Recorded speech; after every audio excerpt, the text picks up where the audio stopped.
prison and wants the $495 back that the police took from They him. can't have their money back if they're drug dealers. We'll send this up to a sergeant, And then they get to decide. and I'm pretty sure the sergeant is going to say no. Evidence technicians Kim Coleman, Sara, Kist, and Lindstrom deal with letters and calls from prisoners all the time.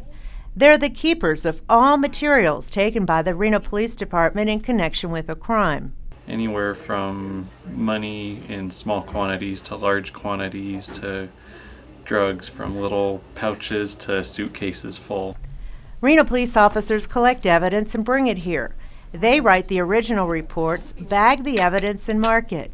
Then it goes into a locker. The evidence techs process the evidence and sign it a location. To me, that's the most important thing, is knowing where something is, and probably the next most important thing is that it's preserved. It's important to make sure that you do it correctly so that when you go to court, you have to defend in court where it's been this whole time. And if you don't do all that in a timely manner or correctly, then it comes into question on the stand. Both Kim and Sara have been certified to deal with evidence. Everything has a way so that it won't get damaged or changed, or if you had DNA, you would want to make sure that that doesn't get cross-contaminated. There's a high degree of security surrounding the evidence. Only certain people are ever allowed close to it.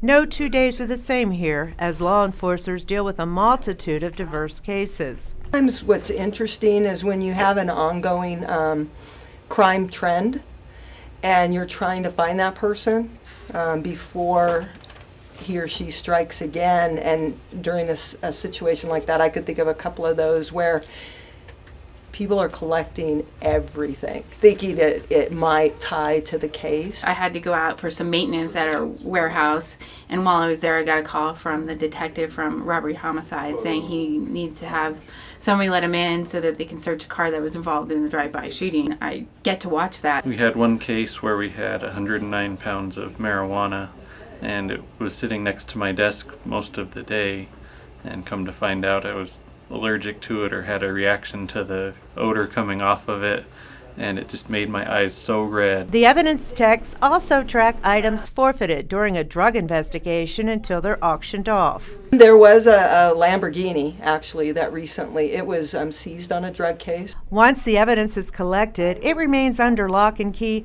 often for decades if it involves a murder. The evidence team destroyed 158 guns and purged more than 7,500 items since the beginning of the year. We've had a big backlog of old cases that haven't been cleared out. There's constantly intake, and it's a battle to maintain the level of evidence that we have on hand.